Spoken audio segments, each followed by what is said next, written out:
Hi, welcome to another edition of the Red Alert Podcast. I'm your host, Joe Chap, along with my host, City Berry. And, we were going to do a podcast on Thursday, I believe.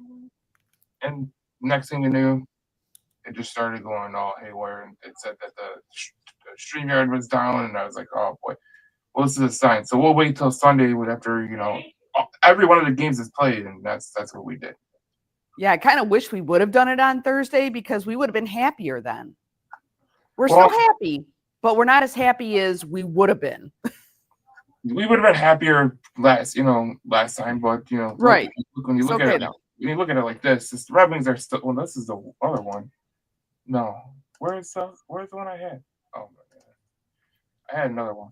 Oh, this one. This is the one. Okay, the Red Wings are still in the playoff spot right here. So, Yeah, and I don't see that changing in the immediate future, and I'll tell you why. And we're going to talk about a lot of things, right? We're going to talk about the absolutely phenomenal road trip they had to Canada, which was just outstanding. I mean, it couldn't have been any better. A couple of them they squeaked by on. They even said they didn't play their best hockey, and they still took all 4 games in Canada, or the Canadian trip. One of them was Seattle, but I was wrong. I've never been so happy to be proven wrong, Joe. I said they were going to do 2-2, and they went 4-0. I mean, it couldn't have been any better. And now, even though they lost to the Bolts yesterday, here's the good news. Everybody else lost too. Everybody else that mattered. So when you look at, and you had that graphic up there, when you look at Ottawa and you look at, they're really probably not going to go anywhere. They're going to probably stick around there. But when you look at the Bruins and you look at the Blue Jackets, thank God they lost because we're in a good spot. I mean, we still have a game in hand, I think, on both of them, or game in hand on one and 2 on the other. So it's going to be tough for them to break into that wild card spot that we're currently holding. And I don't really see Ottawa probably going anywhere. And I mean, you got a lot of hockey left for sure. But right now, we're stable and status quo, and I like that right now. well, I mean, the only team that I could really confidently see that could potentially make it into the wild card spot is maybe the Rangers or the Bruins. But they've been kind of hit or miss there. But Ottawa, I still don't trust, to be honest. Even though they got a couple games in hand over the no, they don't have any games in hand. Yeah, they do. They have a game in hand over the Boston Bruins. They don't have a game in hand over the Rangers or the Columbus Blue Jackets or us. We got a game in hand over them. So the Ottawa is the one that makes me go, oh, I don't know about that one. But the rest of them really do I think that are going to be interesting, to be honest. Yeah, I mean, it's as good as it could have been. I was sitting there watching the results come in. I was watching these games, watching the scores, constantly refreshing my NHL.com, right? Going, oh, please. I was getting a little nervous. When Columbus was up a goal and the Bruins were up a goal on Vegas. I'm like, oh, no. And I'm like, come on, guys, come on. I'm pulling them for them. I'm like, you guys are some of the best in the league, that they were playing. They were playing Vegas Golden Knights. They were playing, I forgot who else was up there, but I was Panthers. And I was like, come on, guys, come on, pull through. And thank God they did. And I'm like, oh, yes. And so I was happy and sad yesterday. But I think you talked about it because we talked about this game, the Tampa Bay game. These guys were just, they were tired. They'd come back from a road trip, and you were pointing out how Dallas lost at home to San Jose, like the worst team in the league. Dallas loses to San Jose after coming back from a long road trip. So maybe the Wings were just, fell into that kind of category. And thank God, though, I don't think it hurt them much. Well, I think when you come back from a road trip, I think the first period is always the toughest period and you could see it with the Red Wings yesterday. It was a disaster. Oh, this is why. Oh, you know what? That'd be helpful right there.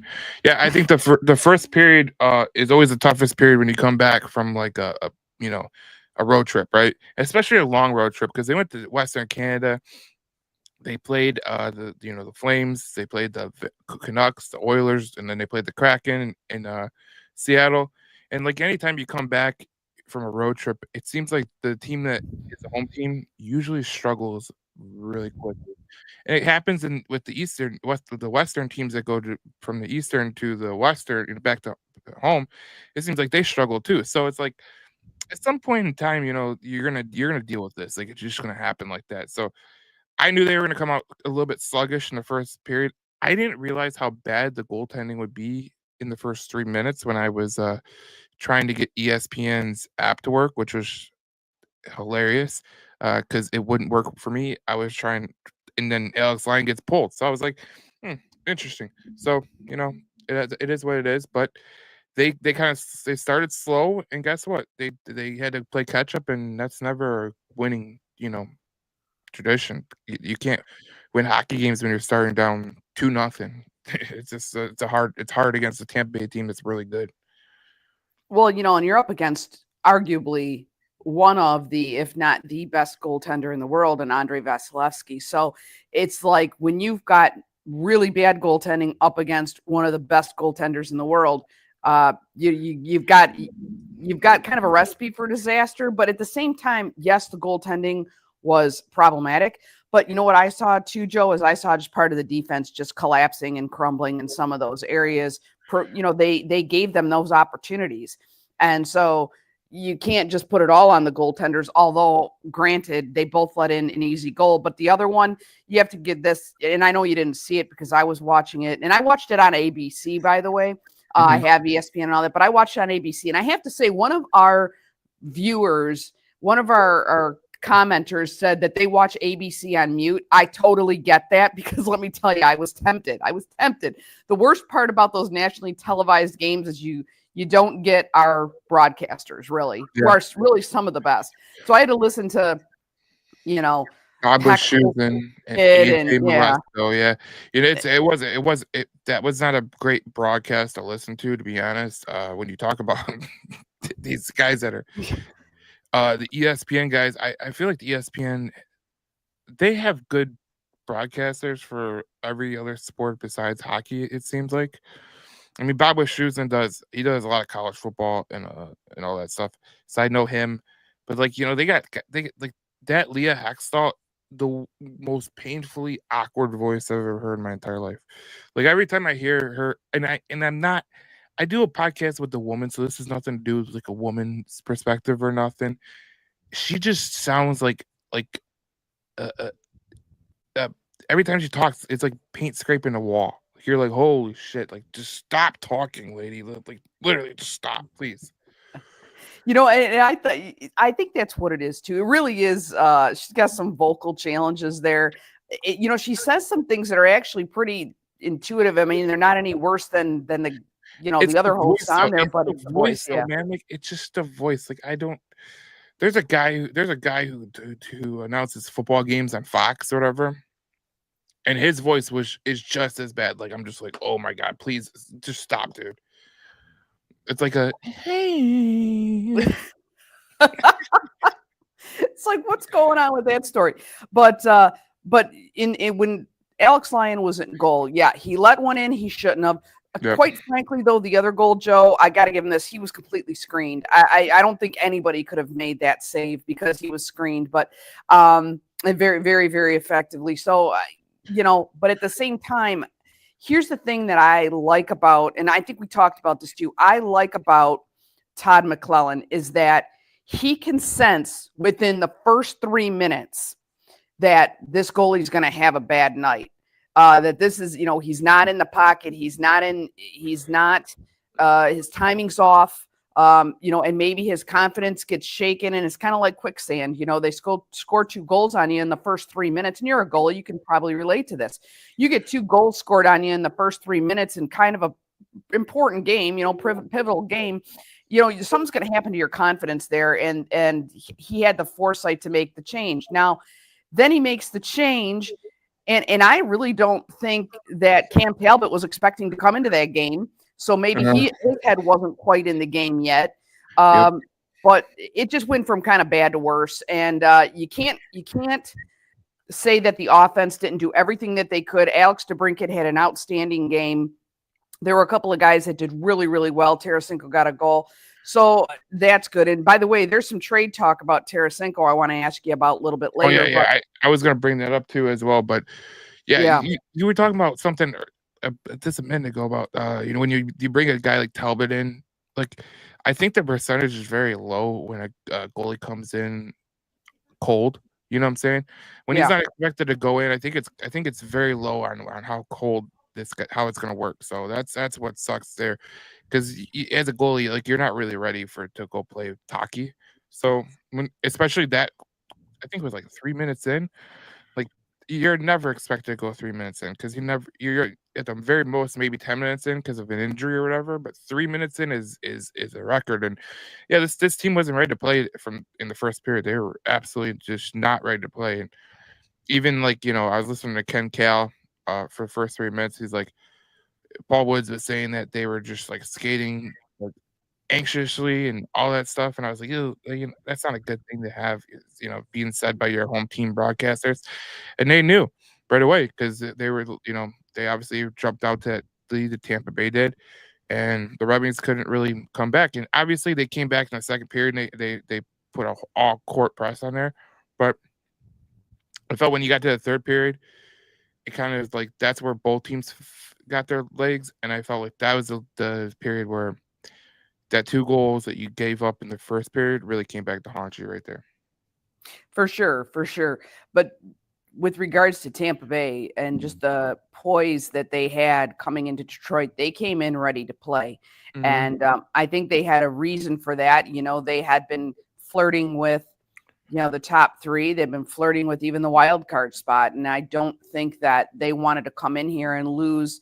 They couldn't afford to lose a game. I think that was kind of their perspective. And they came in very calm, though, very poised. They weren't frazzled. They weren't playing, hectically or anything like that. They were very poised when they came in here. And I think that credit to John Cooper, he had them in the right mindset to come into Detroit, because that's tough. It's kind of like coming in to Ford Field. The people don't like playing here. It's a tough place to play just because of the atmosphere and the environment. And so he had them well prepared.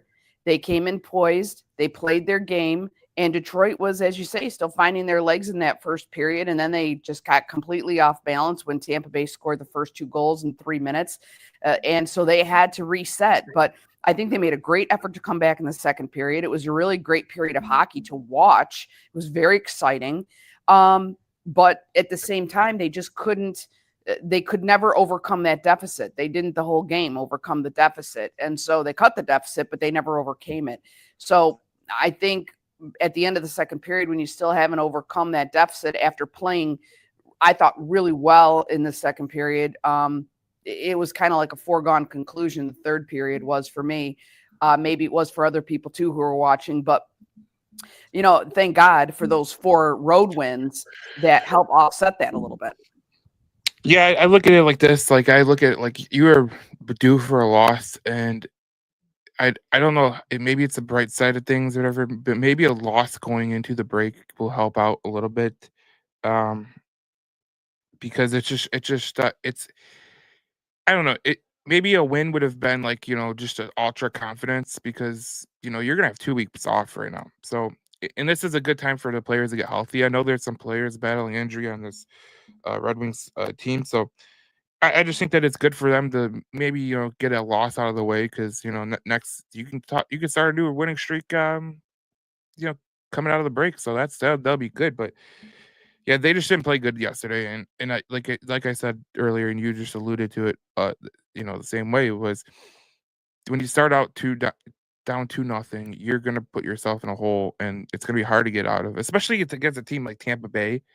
Like, that's basically a death nail. Like, if you do that against Florida, maybe not Toronto because they'll give up like 5 goals anyways. But if you do it against a good team, you're gonna be in a world of hurt. And you know, I think this team knows that, and they played really good in the second period. And I thought both the teams in the third period found their legs, like we said, and I felt like it was a much harder period for each team to score. And I mean, the Lightning scored on a rebound goal by Dylan Duke, who is a former Michigan Wolverine, and it was odd, man. It was an odd game yesterday.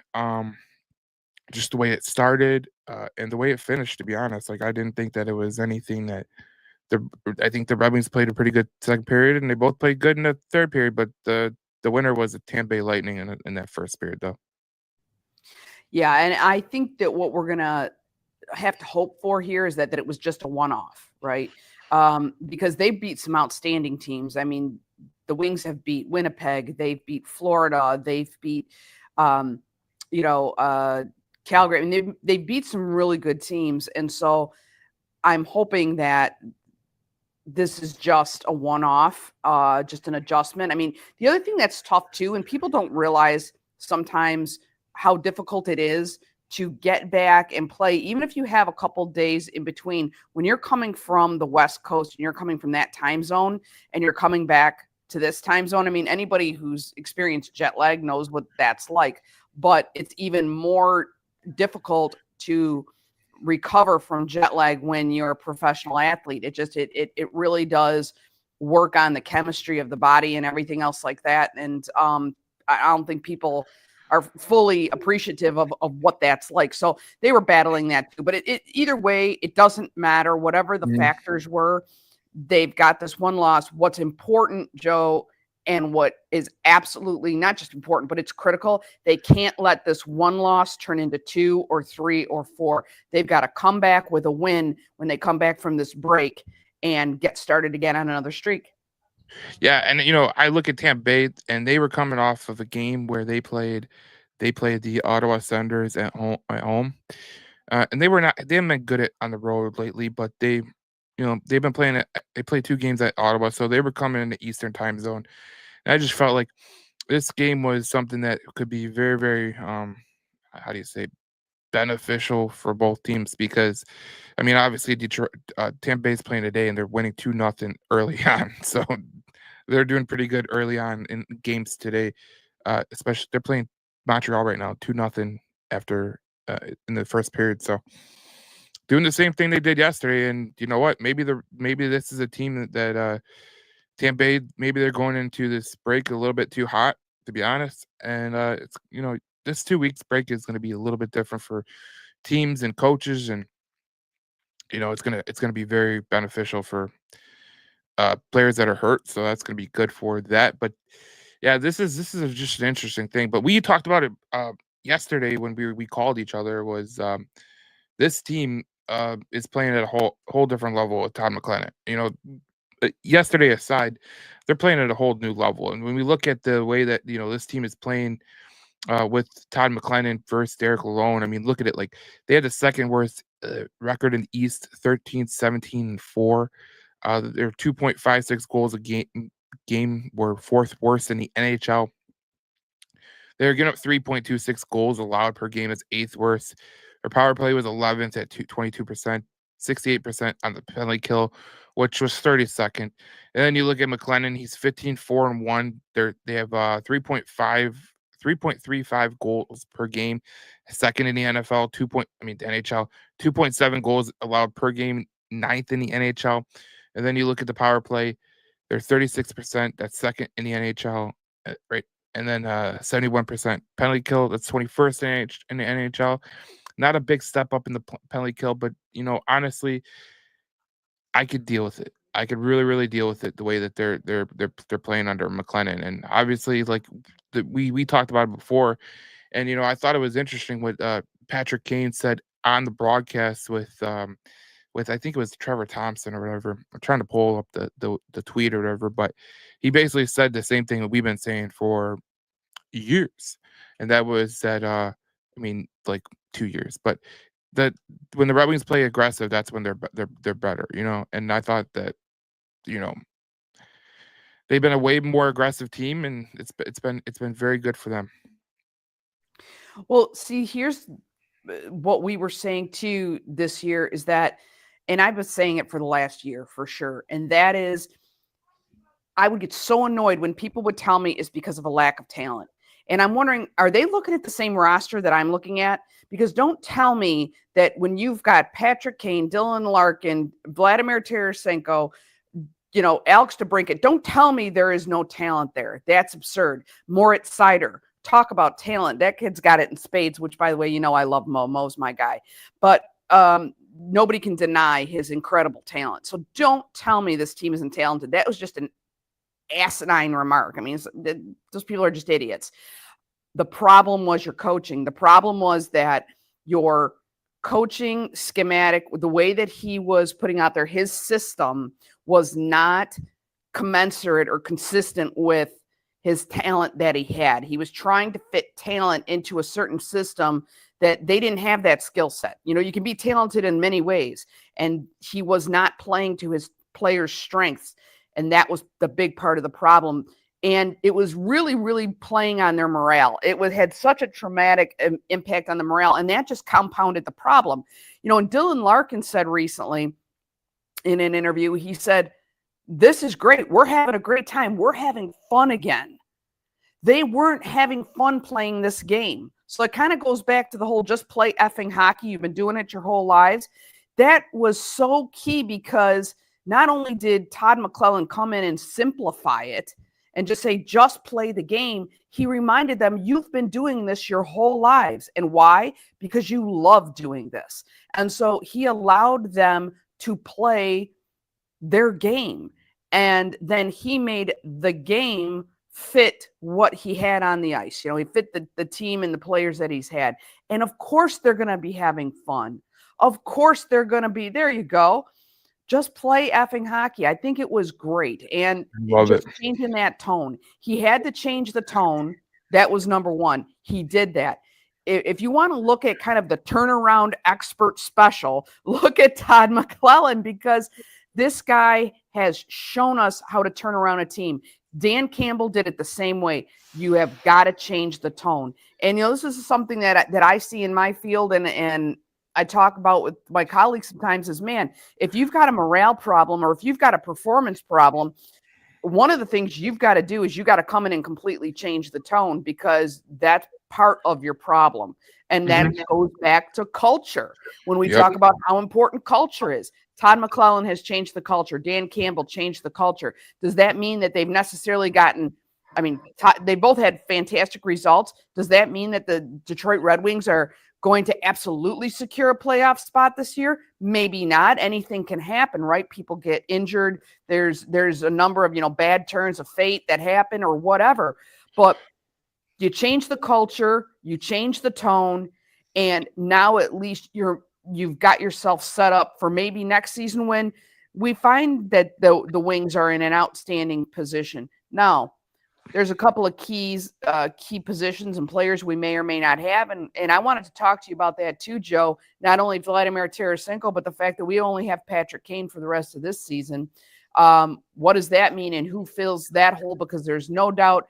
Is Patrick Kane the player he used to be? No. But has he come through in the clutch? Absolutely. Yeah, I think what you said about Patrick Kane, obviously, I think he's not going anywhere this year. I think they're going to work something out to, going forward, and they're going to try to get him under contract for next year, I think, because he's a good veteran leader for this team. He does fit in. Him and Alex DeBrincat have a pure connection. It's great to watch that, because even that goal yesterday, where DeBrincat just threw it to him, that was a connection. Like, today people are going to watch the Super Bowl and they're going to watch Patrick Mahomes and another Patrick and Travis Kelce play football together, and there's a connection there. And I liked playing with each other, Joe. That was good. That was. As soon as I said it, I said, "Uh-oh, that's not good. That's beautiful. That is not good." But we'll cut that. We'll cut that, because that's a very good. That's a very good cut. But anytime you play sports together with someone like a guy like Patrick Mahomes and Travis Kelce, Patrick Kane, and Alex DeBrincat, you develop a connection that you can't replicate with other players. You know what I'm saying? When you have this connection, like, you could just throw it to them, and that they're going to be there. And it's hard, for a lot of players, they wouldn't do some of the things that these guys do. So Patrick Kane's a very important piece for this team, and you could see Marco Casper and Dylan Larkin and Lucas Raymond becoming like that right now. Marco Casper is more of a center, but when he's on the wing with Larkin and Raymond, it seems like they just hit a new stride or whatever. And with Patrick Kane and Alex DeBrincat, they got a very good connection. But the guy everyone is surprised about, because this Elliot Friedman said this on the headlines on CBC, which I love CBC. What a great network that is, even though they're a little bit weird. Anyways, Elliot Friedman says that there is some noise around Vladimir Tarasenko despite his 2-year deal and a no trade clause. He talked about how he hasn't been a fit in Detroit and all that jazz. And honestly, Cindy, I don't know what to make of this, because it's going to be hard to trade a guy with a no trade clause. And where do you trade him to? And who do you get for him? That would be the question. And then the other part of me that I honestly was wondering is, if you trade Vladimir Tarasenko, who comes up or who comes with him? You know what I'm saying? Like, is it a chance for you to open up the door for Nate Danielson to come to Detroit? Is it a chance for you to get, open up a door for Amadeus Lombardi or, Carter Mazer? Like, is it one of those guys, or is it going to be someone outside the organization? I think if you look outside the organization, there's many players that could be available. And, Dylan Cousins is one that has been, significantly, said that he could be a rumor to Detroit from Buffalo, which Buffalo is a total train wreck. We got to talk about that probably next week. But, when you look at this team, like, where do they go if they trade Tarasenko? And I know Tarasenko really hasn't been a fit. He had a good goal yesterday, but it just doesn't seem like he's been a good fit. And it seems like, to me, it seems like he kind of like he's struggling. And I don't know how you get him going.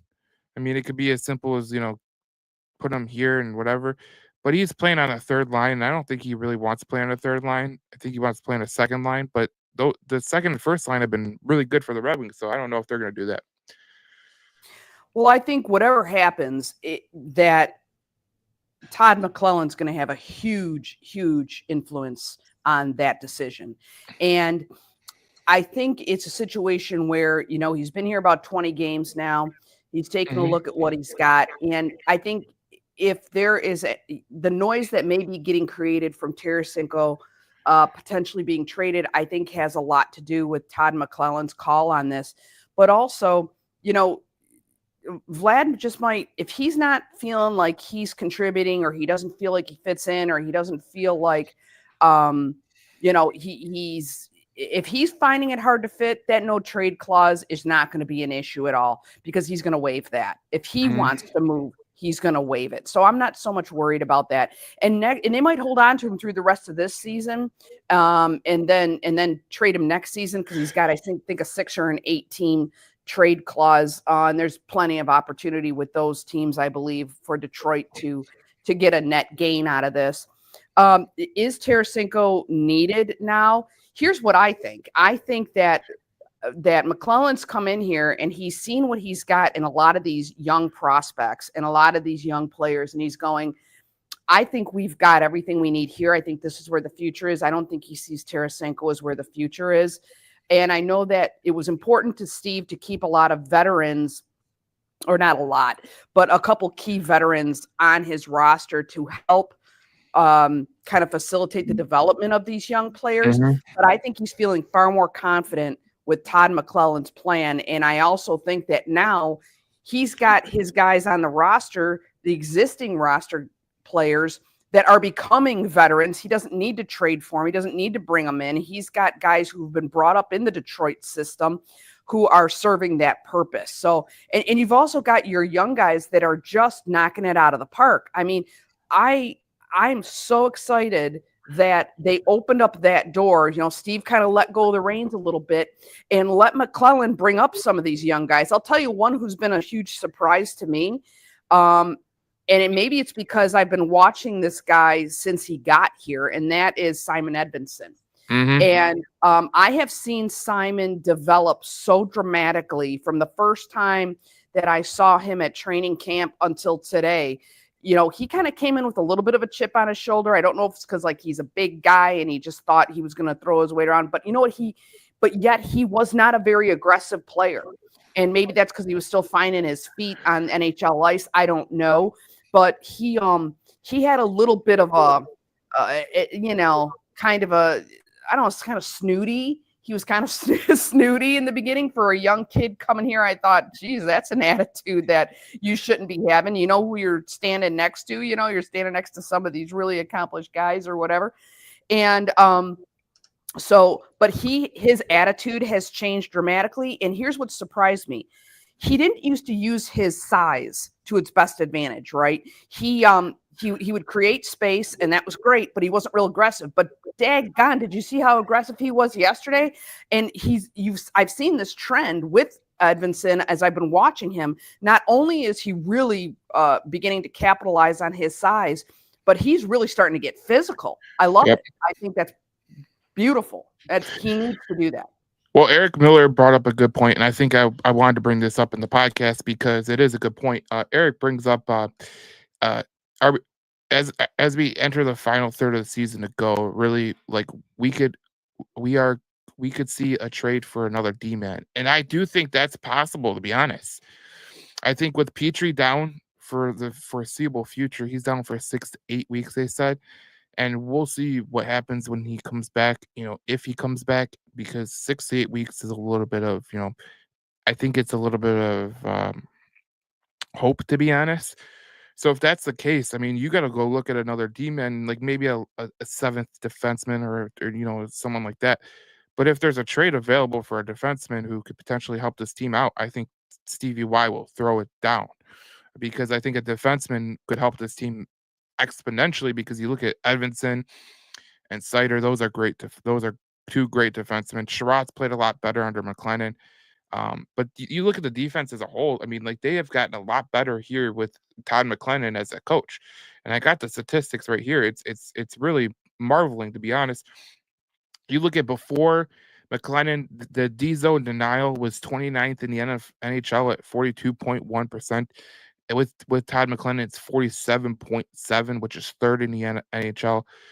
O-zone possession against Detroit was 29th under Lalonde.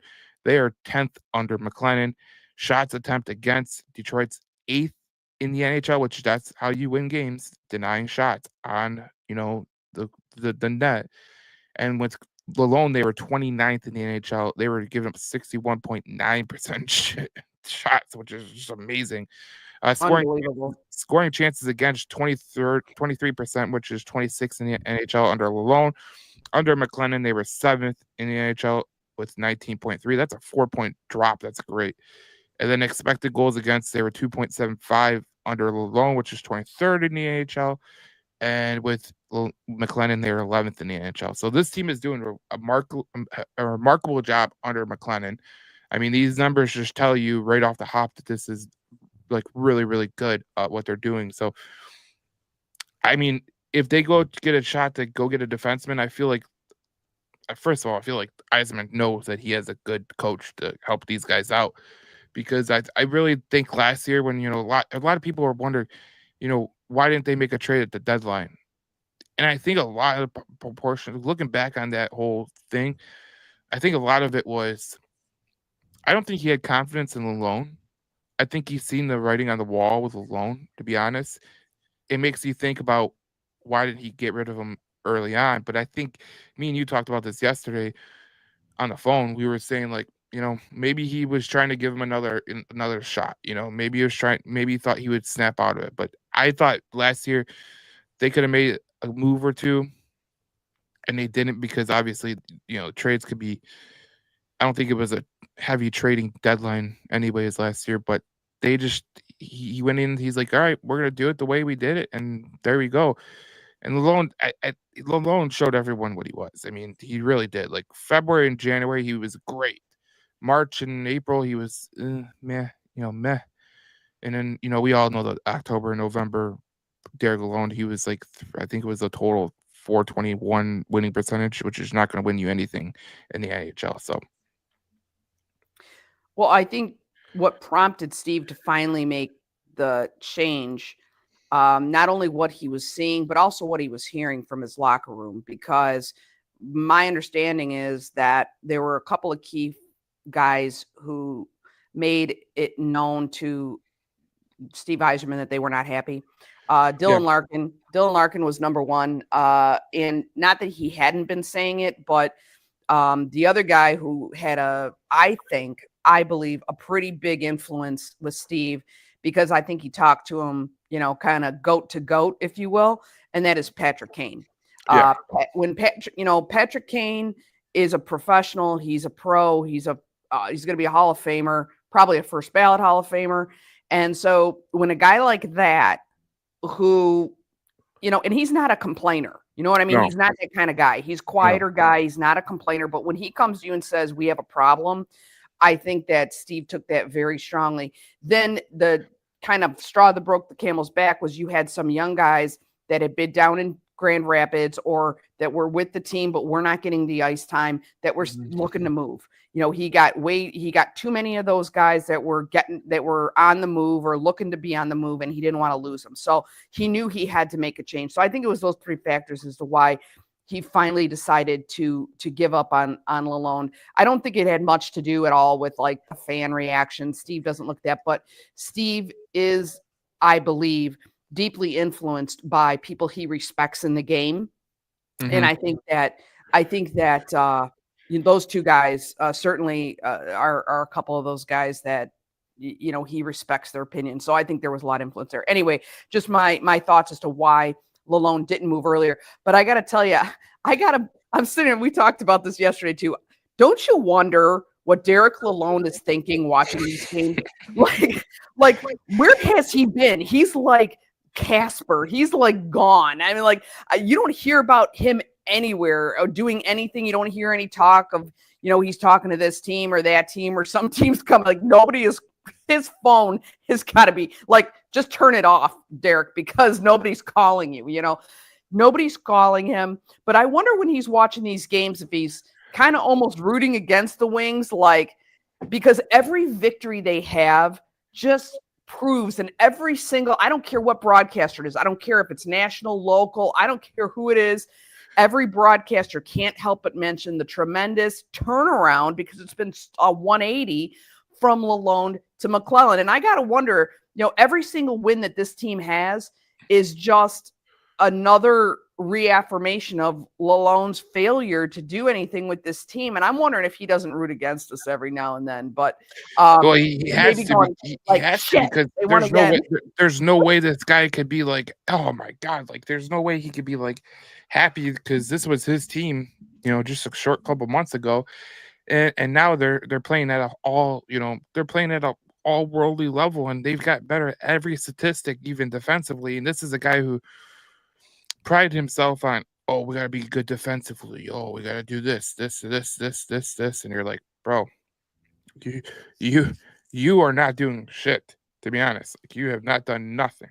So it has to be interesting. But I got a couple of here. I got this is we'll go through this, because I think this is going to be good for people that are watching the podcast right now. We got a lot of people watching the podcast right now. Eric says Tarasenko is going to get going, and then you got to move a young player down the power play depth list, or is it possible bring up the best possible choice in Grand Rapids? You don't have a best possible choice in Grand Rapids for defensemen right now. They're all kind of trying to. I was going to say this.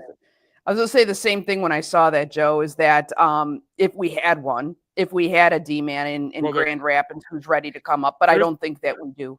There's a potential. I heard some rumblings that maybe Axel Sandin Pellikka could be a guy who could potentially be at the end of the year come to this team.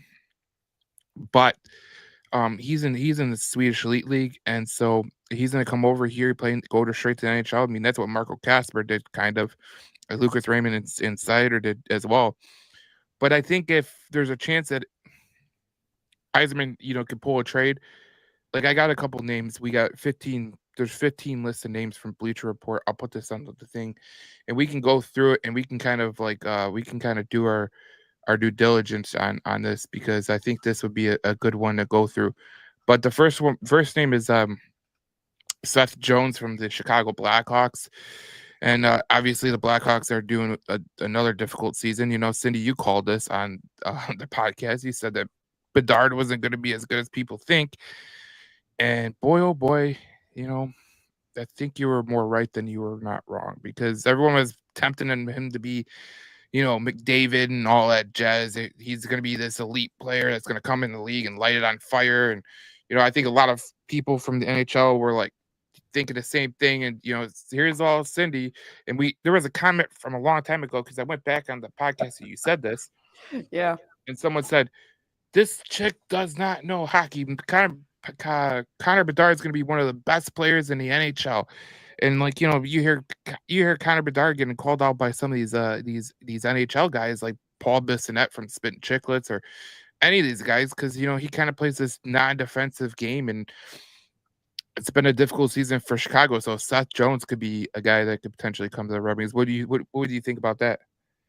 I liked Seth Jones before when he was available. Was it a couple of years ago before he went to Chicago? The problem was the price. The price is just really high on him. And I thought Chicago was insane for paying the price they did for Seth Jones. So the question is, what are the terms of the contract? For me, Seth Jones, great possibility, but it would depend on terms. Yeah, he's got an annual value of $9.5 million. That's a lot of money. Yeah, that's insane. That's signed insane. Through 2029 and 2030, which is not good. And he's got a full new movement clause, which is never any good. The next guy is obviously Brad Marchand. He's not moving. I think that's just a happenstance.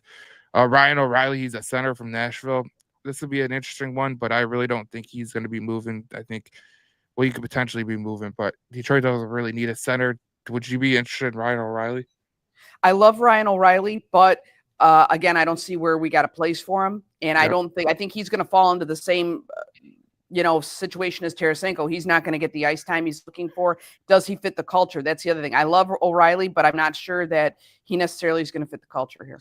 Next guy is Elias Pettersson, and this guy freaks me out, to be honest. Not because he's a weird looking dude, but because he seems to be in a lot of Vancouver turmoil. And you hear people out of Vancouver saying that him and JT Miller were getting into it all the time. And Cindy, you're from the whole political world, and sometimes it's emotional, and sometimes people get their feelings hurt. Well, from what we've heard from Vancouver, that he got his feelings hurt by JT Miller, and that's why there was a rift in the locker room. And we talked about it in a prior podcast, and you were like, I really don't know about that. I really don't know if there's a rift in the locker room. But there was a lot of people that came out after JT Miller was traded to the Rangers, which, what a great trade for the Rangers to get JT Miller. He's a fantastic player. Yeah. And it all centered around Elias Pettersson being kind of a softie with, not wanting to get yelled at. That was one of the things that was said the other day. So I don't think Elias Pettersson is a guy that would gel well with, Mr. Todd McLennan, because, one wrong move and you're done. Well, he's not afraid to call players out, that's for sure. So if this guy's got some sensitivities to that, that's not going to work. And JT Miller is more of a red ass, and he loves to win. So when you heard that, potentially JT Miller and him got into it, makes me think, no, this guy is not a guy who I'd really want to put, in a locker room, because his average annual value is $11.6 million. And if you put this guy in your locker room, you are basically saying, if this doesn't work, you are effed, because it's an 8-year contract, $11.6 million. And I know the cap is going up, but at the same time, you can't have a guy that's, not going to fit your culture. So I'm out on the Elias Pettersson thing. Scott Lawton, this is a forward from the Philadelphia Flyers, and he's going to come relatively cheap, because his cap hit is $3 million. This is a guy that I could see Stevie Y going after. He's a veteran leader of the Flyers, so I think that would be an interesting name for the Detroit Red Wings right there. I think Lawton fits the culture better than the other ones we've seen so far, other than Seth Jones. I think Seth Jones would probably fit the culture too. But yeah, he's a good player. He's a very good player. That $9.5 million cap hit, though, is a little bit too much. Well, that's the problem. And I think with any of these guys that you're looking at that come with high price tags, I think part of the deal is going to have to be that their current teams will retain some of their salary. Yep, exactly. That's going to be probably an absolute in any of these negotiations. And if that works for them, I think that you can see it possibly a deal happening. But if they're not willing to do that, forget it. Yeah, I think that's going to be That's going to be the one that I think it's going to be. This one could be a potential good move for the Red Wings. I think Lawton would be a great signing for the Red Wings.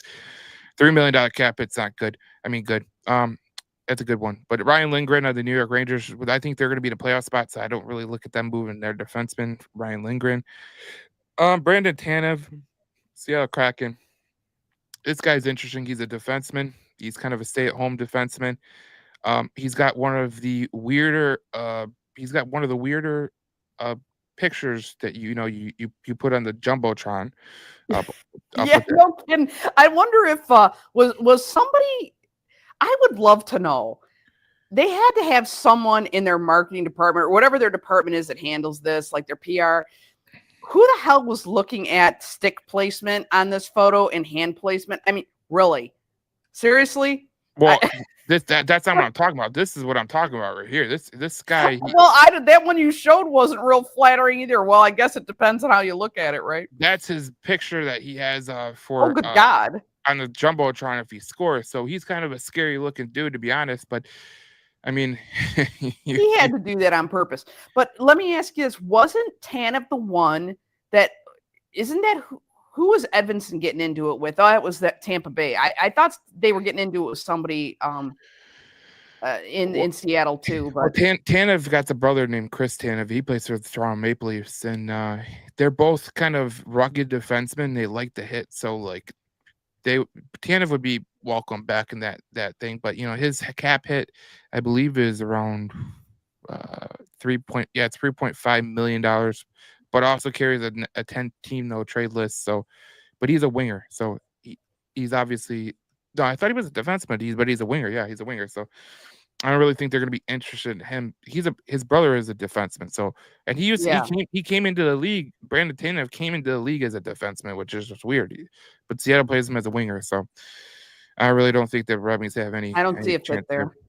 Ryan Donato. This is an interesting one. I don't know. I have a picture of Connor Bedard there, but whatever. He has a $2 million cap hit. He has 16 goals and 32 points on the season, breaking his career best of 31 points. He could fetch a return like Hall did of a third-round pick, and Ottawa is a potential target for. He's a potential target for Ottawa Senators, and I look at Ryan Donato and I go, okay, that could be a guy that you could potentially go get, but I don't really think the Red Wings would be interested in going to get a forward. To be honest, I think they got a guy like Labardi that can come up, or Austin Watson. And Soderblom's been playing really good, so I think that they're the forwards. I really don't think they're gonna go look at. No, I think Eric's right. I think Eric Miller's right, and that was if they're gonna trade away, their best bet is to go for a defenseman. So I would be looking almost exclusively among D-men.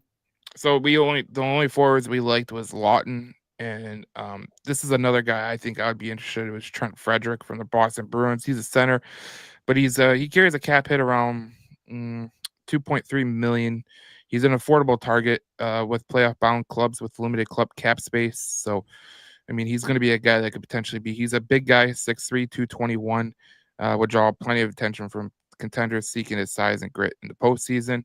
So that would be a guy I'd look at. Jake Evans from Montreal. I don't know. I don't really think Jake Evans is going to be a guy that he's a two-way center, speedy guy, $1.7 million cap hit. I'm not really worried about that. Brock Besser, this is a kid from Minnesota who's in Vancouver, and I told you Vancouver is a total train wreck. His cap hit is $6.7 million. Got a 10-team no trade list. He's an unrestricted free agent this year. This guy's kind of like your Tarasenko, where if he doesn't score, he's kind of useless. So I don't know if you're really into that, Cindy. I'm not into him. Yeah, okay. And then we go to Ivan Provorov. This is a guy that a lot of people have bad opinions because his political beliefs from his whole Russian, they're personal beliefs. Okay, from his being a Russian guy, he didn't really want to wear the pride jersey because he's Russian, and he said he didn't want to send the message back home. And people were kind of turned off on him. I honestly think he's a good defenseman. People just they allow their opinions to be into sports, and I don't know. I don't understand why. He's on a Provorov is a UFA eligible this summer as he competes for a 6-year contract with an annual cap hit of $6.8 million. Ugh. He's a guy I would look at for a playoff run, maybe not to sign for long term, but this is a guy who I think could be someone that the Red Wings could look at. I think so too. I think he's a good target because he's, as you said, he's going to be looking for a deal. I think they could probably sign him to a 2 or 3 year deal. I think he fills a good role on defense. The question is, do we have somebody to pair him with that makes sense? And that's going to have to be a call that probably Todd McLellan's going to have to make along with his assistant coach. And by the way, don't underestimate the tremendous impact that the assistant coach that Todd McLellan brought in has. Oh, Yanni. Yeah. I think he's having a tremendous amount of effect as well. But I think that between the two of them, they would have, it's a matter of, do we have someone to pair him with if it makes sense? But I do like this pick probably better than any of them because I think it fills a lot of needs for the Red Wings. And I think the whole issue of whatever his personal beliefs are or whatever, I happen to agree with him, but that's beside the point. It's irrelevant. It's irrelevant. But I know here's the thing is I understand exactly where he's coming from, and people need to understand what it means for him in the environment that he came from. So, but that should have absolutely nothing to do with whether people are sweet or sour on this guy. I'm sweet on him because I think he could fill a couple of different needs because we are so thin on defense. I mean thin in that we might have what we need right now, but you have one injury with Petrie. You have one more injury in your defenseman, and you're going to be in big trouble. We're deeper on the offensive side. We're deeper in the forward group, so I'm not worried about that. But I am worried about the defense group of suffering one more injury. Even what if, let's say it's a Sherratt, let's say it's, God forbid, it's a Seider, and I know that Mo is struggling with an injury right now, but he's playing through it. God, I'm telling you, if that guy is not the total embodiment and personification of the German grit, the German work ethic. I mean, he is unbelievable. The stuff that he plays through and the stuff that he's played, he has not missed a game. Don't tell me this guy hasn't gotten sick, hasn't gotten injured. He's just playing through it, and you would just never know it. I mean, he brings it every single. I love that kid. I just absolutely love that kid, and I think that this pick here, I think Provorov could be a very good backup should we find ourselves in the position to lose another defenseman. Well, you brought up an interesting point about injuries, and we saw earlier this year when there was a couple guys that got injured on the back end. William Lagesson came up here, and I love the kid. I think he's a gritty kid. He played with the Oilers last year, not as a top 6 defenseman, but he's a bottom guy, AHL guy. If you got to put him in the playoffs, you're probably going to be screwed. So, because he's limited defensively. So if a guy like Sherratt got hurt, I mean, you need a guy who can potentially step in and have an impact. And you talked about fit. Ivan Provorov, regardless of people's opinions on his political opinions, whatever, because I know that was a big sticking point when he went to Columbus. People were like, "Oh, he went to Columbus." I don't care what his political opinion is, his personal opinion, whatever. That doesn't matter to me. It's how do I win hockey games? And Ivan Provorov, I could see him fitting really, really well with Simon Edvinsson. I got to be honest with you. The way Provorov plays, he plays with an edge that is kind of the Russian edge. We always talk about the Russian edge. We're going to have Keith Gave on the podcast sometime soon. He wrote the book, The Russian Five. These Russians have an edge to their game. We saw it with Kucherov, yesterday. But Provorov is a guy that I think would fit really well with this team, to be honest. So I would be interested right there. Another guy is Rasmus Ristolainen. I think he's he's an unrestricted free agent as well. The following the trade, where is it go? He has a annual cap hit of $5.1 million. He has 2 years left on his contract, which would be something that I think Yzerman would get into. He's a bigger defender, right-handed shot. He can play the power play. I think he would be a good spot too. This is a good. I think the Red Wings should look at him too. if they're going to make a trade, because I think Ristolainen could be a really key piece for the Red Wings.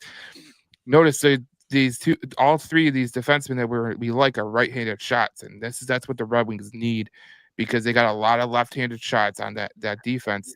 Right. Besides Petrie and Seider, a lot of right-handed shots. Yep. And then we go to Dylan Cozens. This is a guy who has been rumored to Detroit, and you see that he's part of the Buffalo Sabres. They're in a 14-year drought for the playoffs, which is insane. He's been a speculation of being a trade target this whole year long. He's got 31 goals, 37 assists last year, 68 points. His average annual value of 7.1 on January 16th. They looked at potential destinations for the Dylan Cozens, citing reports linking him to the Calgary Flames, the Red Wings, and the Vancouver Canucks. And it is very, very interesting how he keeps getting played to Detroit.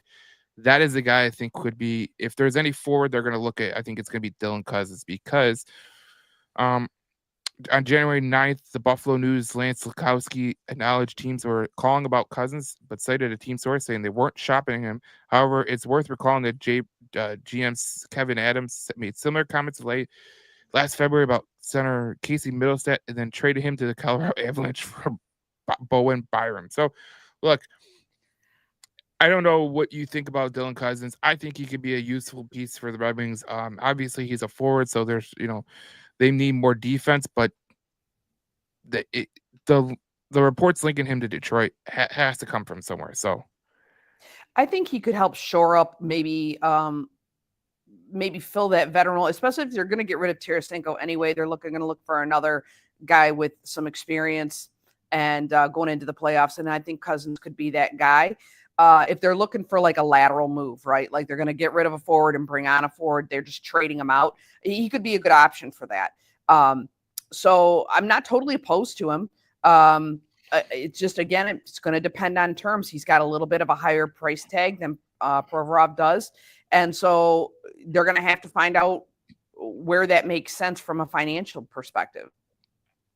Yeah, I would seriously look at it from both perspectives. I think CVY is going to look at it from both perspectives, but it'll be interesting to see if Dylan Cozens is a guy that they could potentially bring in here. And anybody playing for Buffalo or Chicago is looking to move for darn sure. Those guys are looking to get the hell out of there as fast as they can, because those organizations are train wrecks. I don't care what Chicago has done in terms of bringing on Bedard and all this, and now they think they've got a good, they got good chemistry with Bedard and Bertuzzi and our guy from here, Frankie Nazar. I went to school with his mom, and so they're thinking they got some chemistry going on there. I still don't see that making any miracles happen over in Chicago. So, yeah, I feel the same way. But Chicago and Buffalo are two just they're two teams that are just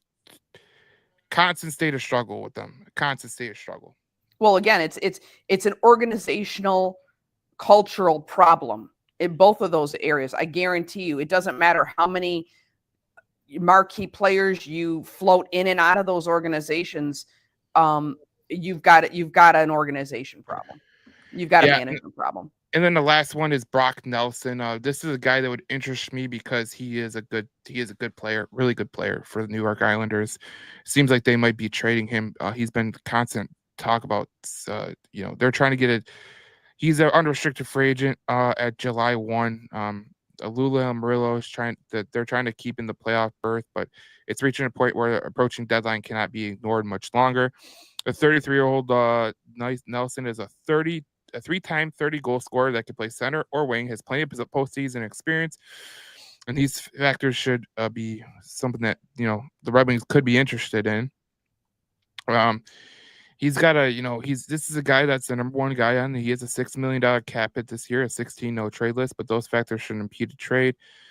The Islanders may stick with Nelson and clinch a playoff berth, but the outcome could be another first-round exit. They're overdue for a retool with their young talent. So this is a guy who could potentially be, I think, a guy who could, if you wanted to make a move, maybe this is the one at forward that I would be open to. Him and Cousins would be the only forward I'd be open to be honest. So that's what I would look at right there.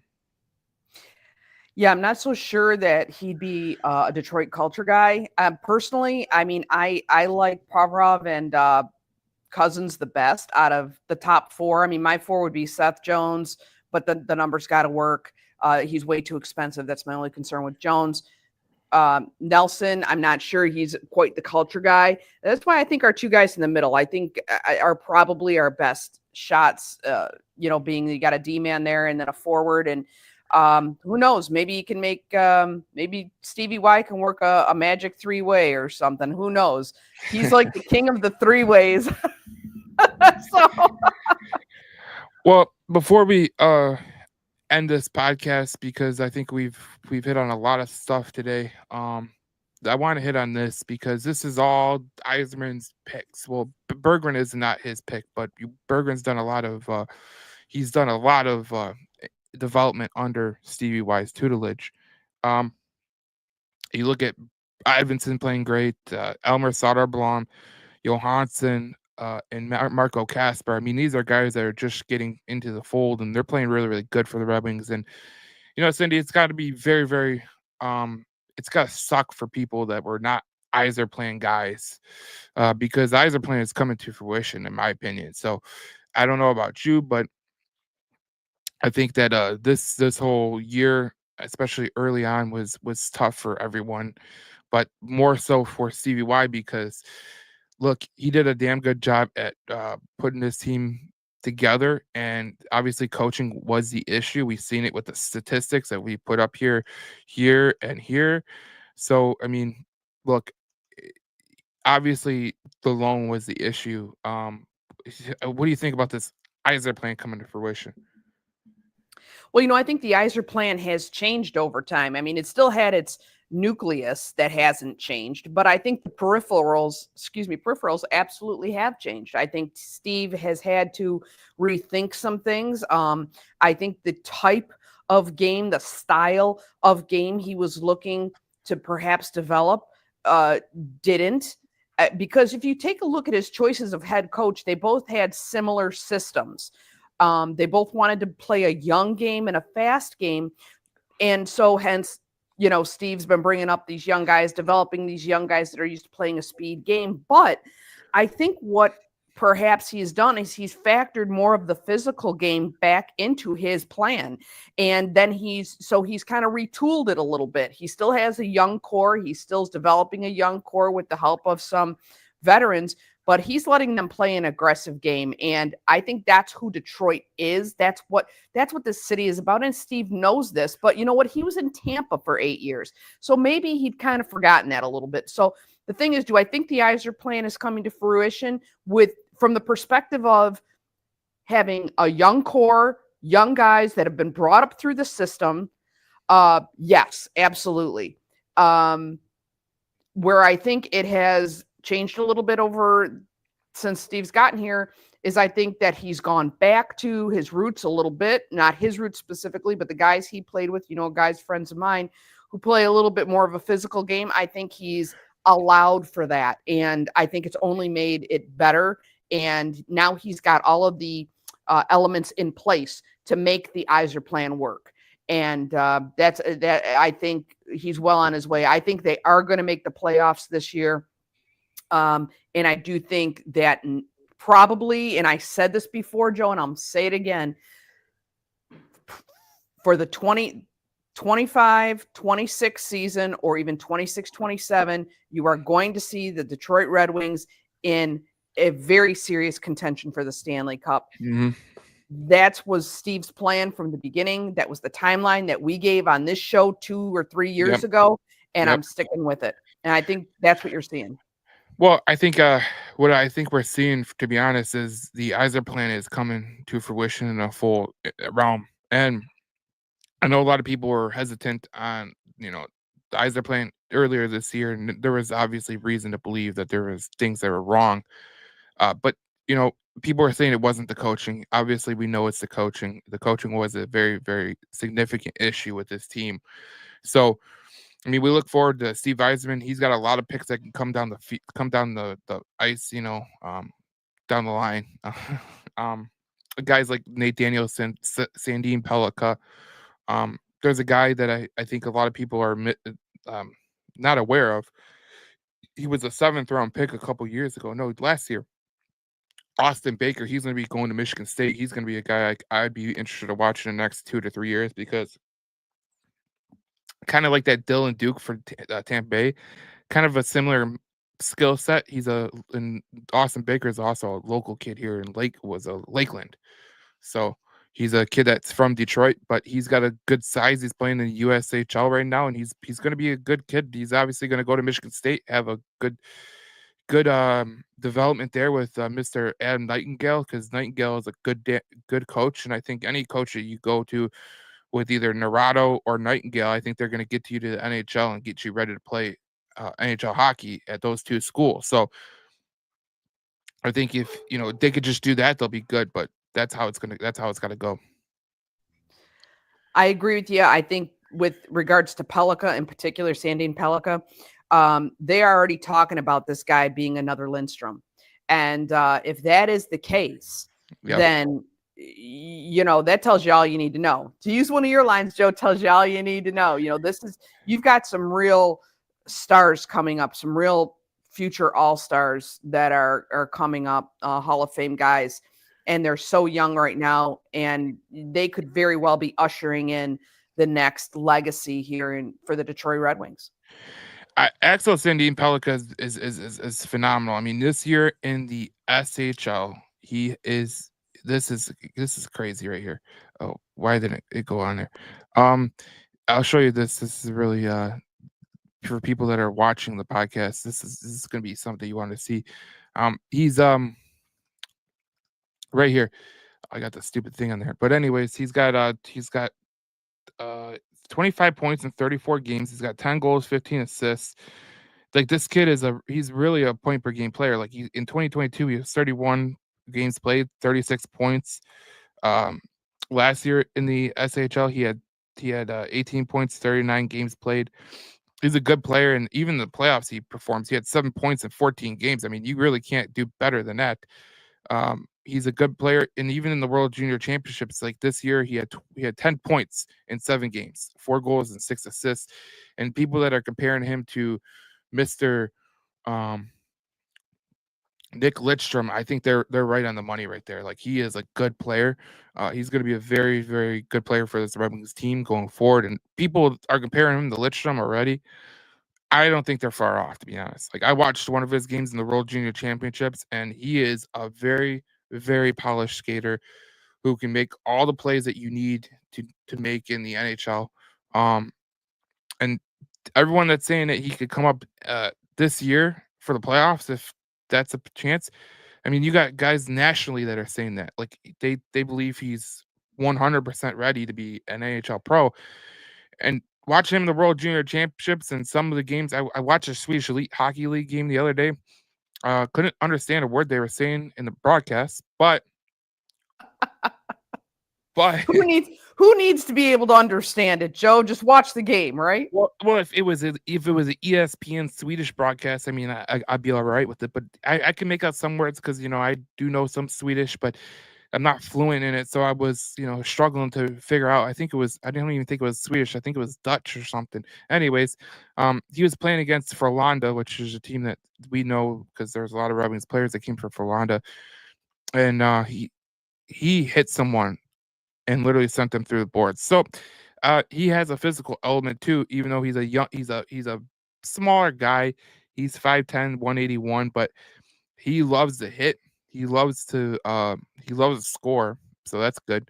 And he's from Sweden. We have good luck with the Swedish players, so good on Stevie Y for getting Mr. Axel Sandine Pellica. And a lot of people, especially Canadian media, they were talking about, the Red Wings should have never traded Filip Hronek. Well, if they didn't trade Filip Hronek, we don't get this kid. So I'm okay with the trade. Well, this is one of Stevie's greatest, I think, skill sets, is the ability to spot talent before other people do. Yep. And so that's one of his great strengths. And so I don't question his picks. I think his picks have been outstanding, especially when he's gotten screwed so much in the draft. I think he's done better than anyone could have expected for kind of the shit sandwich he's gotten dealt every time he goes up for the draft. So I'm good with it. I'm good with letting go of Hronek. I think where Steve tends to maybe have some questionable skill is in choosing veteran players, to be honest with you. Yeah. I think he struggles with that, and it could be just because of his history with them. It could be, I don't know why, but he struggles with that, and he struggles with management. But I think he's worked those things out, Joe, and I can't wait to see this Four Nations tournament, whatever it is, exposition. Yeah, right? whatever it's called. I mean, it's gonna be fun to watch the Four Nations tournament. I mean, to be honest, like Cindy, we talked about it yesterday when we were doing the whole. We were talking on the phone, and but it'll be interesting because obviously the U.S. and Canada and Sweden and Finland are going to be playing, and it'll be an interesting one because they'll start Wednesday with Canada versus Sweden, and I think we're all looking forward to that. But Saturday is going to be the game that everyone's going to be wanting to watch for sure. United States versus Canada, 8 p.m. on ABC, ESPN. So we gotta go through another ESPN block. But that'll be interesting. But the championship game will be February 20th on a Thursday, so that'll be an interesting one. But yeah, it's gonna be a very, very interesting thing. And here's the rosters for Canada: Sam Bennett from Florida, Anthony Cirelli, Sidney Crosby is supposedly going to make it. Brandon Hagel, Seth Jarvis, Travis Konechny, Nate McKinnon, Brad Marchand, Mitch Marner, Connor McDavid, Braden Point, Sam Reinert, and Mark Stone. Their defensemen are Doughty, Markar, Morrissey, Parayko, and Sanheim. Their goalies are Jordan Binnington, who you like. But, you look at the USA roster, and I think this is one that's going to be very, very interesting because, a lot of people are going to be very, very interested for the whole thing. God dang it. What? It does it all the time. But the forwards are Boldy, Kyle Connor from, he's a Chesterfield Township kid. Kyle Connor. How about that? Yeah. So you'll have representation. You grow some good ones. You have some representation in the Four Nations tournament there. Kyle Connor, Chesterfield Township native. We got the clerk of Chesterfield Township on here.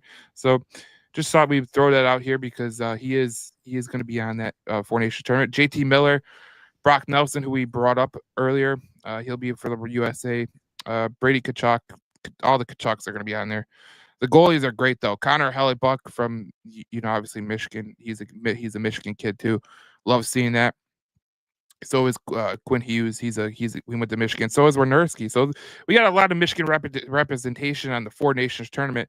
Ottinger, I think the thing that separates the United States from a lot of these other guys is the United States goaltending is really good. Really, really, really good. You got Connor Hellebuck, who is one of the best goalies in the NHL. He's up for MVP conversation, to be honest. Jake Ottinger from Dallas and Jeremy Swayman is the third goalie. Like, that is a pretty damn good thing because you look at the other teams. I mean, Sweden has UC Saros, but they have the Lehkonen from Vancouver and Ukko-Pekka Luukkonen from Buffalo. I mean, man, what a name is that? One you can't pronounce. That's what it is. I was every time I hear his name, I just go, man, that's such a long name. And God bless the Buffalo broadcasters have to do it every night. They are doing God's work. But you look at the goalies, and I mean, the United States has probably the best goaltending three-way in the whole tournament. So I look at that as a very, very thing. Also, it should be worth noting that Mr. Lucas Raym will be playing for Sweden, so that's going to be good to see there. But it's going to be an interesting thing for this whole tournament because I think it's going to be fun to watch, and I think there's a lot of talent on the board, and even a guy like Gustav Nyquist is going to be on the Four Nations tournament, so we know who he is, and so it'll be very, very interesting to watch this whole tournament go on. And I know a lot of people are going to be voting for the USA, but there's going to be a lot of good hockey going on, and a lot of these players that are not playing for the USA this year or any of these teams because of their team. They're like Germany, which would be Cider. It's good for him to get a little bit of a break, and that's good. It's going to be good for Detroit and a lot of the teams that are in the whole hunt for the playoffs. So it'll be an interesting time for that, Cindy, because this Four Nations tournament is going to be fun to watch, and I think we'll be excited to talk about it next week. We'll also talk about some other stuff. It'll be like our mid-season podcast. We'll talk about some other stuff, and then hopefully the week after we can get a good guest for you guys to listen to. So because I know you guys like hearing our voice, but it's good hearing other perspectives as well. So we'll bring them on. And but yeah, Cindy, it's gonna be a great Four Nations tournament. So we'll see what happens next Wednesday when it all starts. Can't wait. It'll be a fun one. But thank you guys for watching the Red Alert podcast on Facebook, or if you're listening on the podcasting apps, that's great too. So we always like that. But this is a very, very interesting time for the Red Wings. Obviously, they go into the break. This is the wrong one. God, it's always the wrong one. This is the right one. They go into the break at the second wild card, 61 points. They trail Tampa Bay by 3 points, which I think is going to be 5 points after today because they're killing Montreal. So it's a good time for the Red Wings. It's a good break for the Red Wings. This will be a break that's well needed. And they came out of the road trip this week and they won 4+ games. First time since 1997. That's pretty amazing. You think about all the good teams this team has had. Cindy, I don't know if you knew this, but this is like since 1996. I mean, you were a young Cindy Berry at that time. So it is. I was. Let me point something out here, Joe. If everybody can see this, you see when that happened in 1995, 1996. Does everyone remember what happened in 1997? So just more evidence that this team in the next 2 seasons is headed for a Stanley Cup. Yeah, it's going to be this team is going to be heading towards a good situation coming up, and we all know that. But it's going to be very, very interesting to see this team play going forward. So, thank you guys for watching. We'll play effing hockey at a later time. But here you go. It's been a good podcast with you, Cindy. So we will talk to you guys in the next podcast. We talk more Detroit Red Wings hockey. As always, you could go follow JC Sports YouTube page. You can go follow my TikTok as well because I'm gonna get more involved on there. But I think it's gonna get banned, so I'm not gonna get involved on there if it's gonna get banned. So that's not gonna work. But follow us at Red Alert Podcast on Facebook, Instagram at Red Alert _podcast. You can follow me on Twitter at Detroit Joe Chap, and we will see you guys in the next podcast. We talk more Detroit Red Wings hockey here on the Red Alert Podcast. Thank you for listening, and we will see you in the next podcast. We talk more hockey and more Red Wings hockey, but next week we will be talking Four Nations hockey, so that'd be great as well. We'll see you then. Oh, Cindy, she kind of stumbled on her words. Huh? Interesting. Interesting. See you guys in the next podcast, and we'll see you out. See you then.